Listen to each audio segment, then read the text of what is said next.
Welcome back. అసలేంటి judicial appointment commission? ఇది ఎలా పనిచేస్తుంది? కొలీజియం కన్నా ఇది ఎందుకు విభిన్నం? కొలీజియంలో ఉన్న లోపాల్ని ఇది సమర్థంగా తీర్చగలదా? లేకపోతే ఈ కమిషన్తో న్యాయ వ్యవస్థ మీద కొత్త భారాలు పడతాయా? కొలీజియంలో లోపాల్ని తీర్చడానికి కేంద్రం ప్రవేశపెట్టిన ఈ జ్యుడిషియరీ కమిషన్లో లోపాలేం లేవా?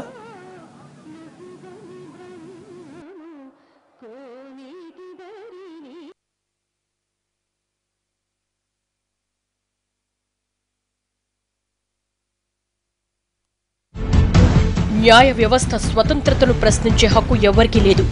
న్యాయస్థానాల తీర్పును పైకోర్టులో సవాల్ చేసే హక్కు ఉంది, కానీ సర్వోన్నత న్యాయస్థాన తీర్పును మాత్రం శిరసా వహించాల్సిందే.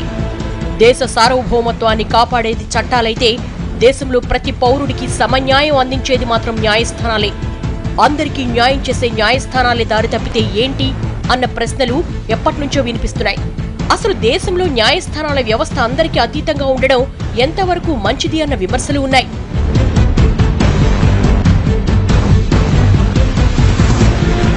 ఇదేదో మాట వరుస కంటున్న మాటలు కావు. మన దేశంలో న్యాయమూర్తుల తీర్పులకు వ్యతిరేకంగా తీర్పులొచ్చిన సందర్భాలు ఎన్నో ఉన్నాయి. అంతెందుకు, బెయిల్ ఇవ్వడానికి లంచాలు తీసుకున్నారన్న ఆరోపణలు ఎదుర్కొంటున్న న్యాయమూర్తులు ఉన్నారు. ఎప్పటికప్పుడు న్యాయ వ్యవస్థలో రాజకీయ ప్రమేయాలు పెరుగుతూ వస్తున్నాయన్న విమర్శలు వినిపిస్తున్నా వాటన్నిటినీ పక్కన పెట్టేస్తూ వచ్చాం. ఆఖరికి సుప్రీంకోర్టు మాజీ న్యాయమూర్తి మార్కండేయ కట్జూయే ఇది నిజమన్నారు. దేశంలో న్యాయ వ్యవస్థ మీద రాజకీయ నేతల ప్రమేయం తీసిపారేయలేం అని బల్లగుద్ది మరీ చెప్తే ఎవ్వరూ దాన్ని ఖండించడానికి కూడా నోరెత్తలేకపోయారు. అంటే వాళ్ల మౌనం అర్థాంగీకారం అనుకోవాలో, చేసిన తప్పును ఖండించలేక మౌనంగా ఉండిపోయారని చెప్పుకోవాలో తెలియదు, కానీ దేశంలో న్యాయ వ్యవస్థ మీద విమర్శలన్నవి సర్వసాధారణమైపోయాయి. 60% మిస్యూజ్ అవుతుందని టాక్ ఉన్నది. 60% ప్రజలందరూ ఏమనుకుంటున్నారంటే 60% సుప్రీంకోర్టులో కొలిజం కానీ హైకోర్టు కొలిజలం కానీ వాళ్ళ చుట్టాలను, రిలేటివ్స్ను, వాళ్ళకి సంబంధించిన వాళ్ళను, వాళ్ళ ఫ్రెండ్స్ను, వాళ్ళకున్న వాళ్ళనే 40% జడ్జిని అపాయింట్ చేసుకుంటున్నారు. కులాలు కానీ మతాలు కానీ రిలీజన్ ఎన్నో ఇన్ఫ్లుయెన్స్లు వస్తున్నాయి. ఇటువంటిది అవాయిడ్ చేయాలంటే ఒక జ్యుడిషియల్ కమిషన్ ఉండాలి. దాంట్లో కమిషన్లో కూడా జ్యుడిషియల్ని ఎక్కడ తక్కువ చేయలేదు. చీఫ్ జస్టిస్, ఇంకో సీనియర్ జడ్జిలు పెట్టారు. కాకుండా ఒక ఎమినెంట్ పర్సన్స్ ఇంట్రడ్యూస్ చేశారు. Opposition leader of the opposition పెట్టారు. ప్రైమ్ మినిస్టర్ ఆఫ్ ఇండియాను, law minister of union government పెట్టారు. అంతేగాని పూర్తిగా జ్యుడిషియల్ని పక్క పెట్టి ఎగ్జిక్యూటివ్ మేమే అపాయింట్ చేస్తున్నటువంటి రికమెండేషన్ లేదు.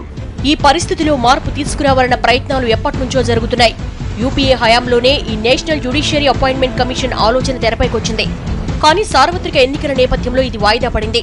ఆ తరువాత ఎన్డీఏ హయాంలో కూడా దీనిపై పెద్దగా చర్చ జరిగింది. ప్రధాని మోడీ కూడా ఈ జ్యుడిషియరీ అపాయింట్మెంట్ కమిషన్ కు అనుకూలంగా అడుగులేశారు. 2014 ఆగస్టులో ఈ బిల్లు పార్లమెంటు ముందుకొచ్చింది.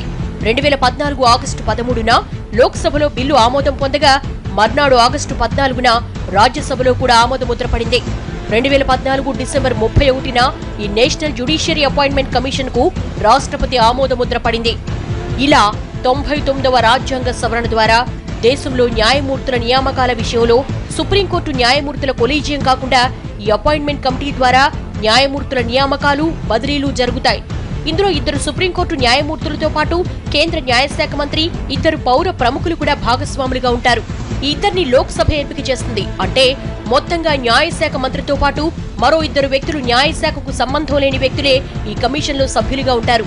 దీని ద్వారా జడ్జిల నియామకాల్లో సుప్రీంకోర్టు న్యాయమూర్తులు ఏకపక్షంగా వ్యవహరించే విధానానికి తెరపడుతుందన్నది కేంద్రం వాదన.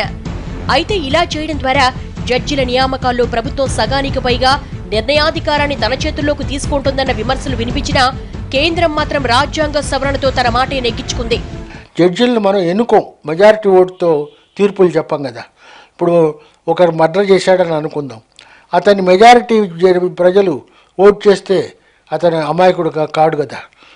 అదేవిధంగా మెజారిటీ ప్రజలు ఓటు చేస్తే శిక్ష కూడా వేయడానికి లేదు. జడ్జిమెంట్ అనేది ఇండిపెండెంట్గా లా ప్రకారం, రాజ్యాంగం ప్రకారం అమలు చేయాల్సిన వ్యవస్థ. ఆ వ్యవస్థకు గ్రేటెస్ట్ లిటిగెంట్ గవర్నమెంట్ అయినప్పుడు గవర్నమెంటే పార్టీగా ఉండకూడదు. గవర్నమెంట్ పార్టీగా ఉండి అపాయింట్ చేస్తే ఆ జడ్జిలకు ఇండిపెండెన్స్ ఉండదు. కాబట్టి జ్యుడిషియరీ దెబ్బతింటుంది. కాబట్టి ఈ రాజ్యాంగ సవరణ చెల్లదని కొట్టేసింది. సుప్రీంకోర్టు ఇప్పుడు ఇలా కమిషన్ను రద్దు చేసి ఉండకపోతే కొలీజియం వ్యవస్థలో న్యాయమూర్తుల చేతిలోనే ఉన్న జడ్జీల నియామక ప్రక్రియ పూర్తిగా వారి చేతి నుంచి జారిపోయినట్లే అని చెప్పుకోవాలి. ఇన్నాళ్లు న్యాయ వ్యవస్థకు తానే జవాబుదారీగా ఉండే అవకాశం లేకుండా పోతుంది. ఇలా న్యాయమూర్తుల నియామకాల్లో ఉన్న చిన్న చిన్న లోపాల్ని సరిదిద్దడానికి ఏకంగా వ్యవస్థనే రద్దు చేయాలని ఆదేశించడం ఎంతవరకు సబబన్న ప్రశ్నలు వినిపిస్తున్నాయి. ఈ కొత్త విధానంలో కూడా ఇదే సమస్యలు తలెత్తవు అన్న గ్యారంటీ ప్రభుత్వం ఇవ్వగలుగుతుందా అన్న ప్రశ్నలకు మాత్రం సమాధానం లేదని చెప్పాలి. అవినీతి కేర్ ఆఫ్ అడ్రస్ గా ఉన్న మన చట్టసభల ప్రమేయం ఉంటే న్యాయమూర్తుల నియామకాల్లో అవకతవకలు చోటు చేసుకోవన్న హామీని ప్రభుత్వం ఇవ్వగలదా అన్న ప్రశ్నలు వినిపించాయి. దీనికి తోడు కేంద్రంలో కొలీజియం రద్దు చేద్దామన్న ప్రతిపాదనలు తెరపైకొచ్చిన టైంలోనే పంజాబ్, హర్యానా హైకోర్టు న్యాయ నియామకాలపై మరో కేసు విచారణకొచ్చింది.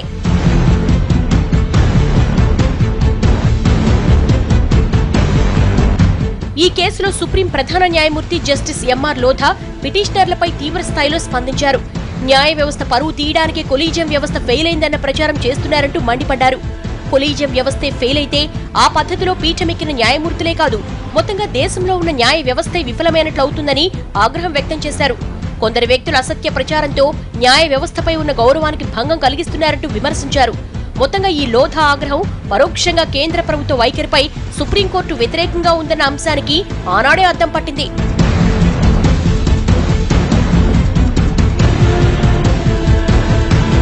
ఇప్పుడు అది ఇలా తీర్పు రూపంలో బయటకొచ్చింది.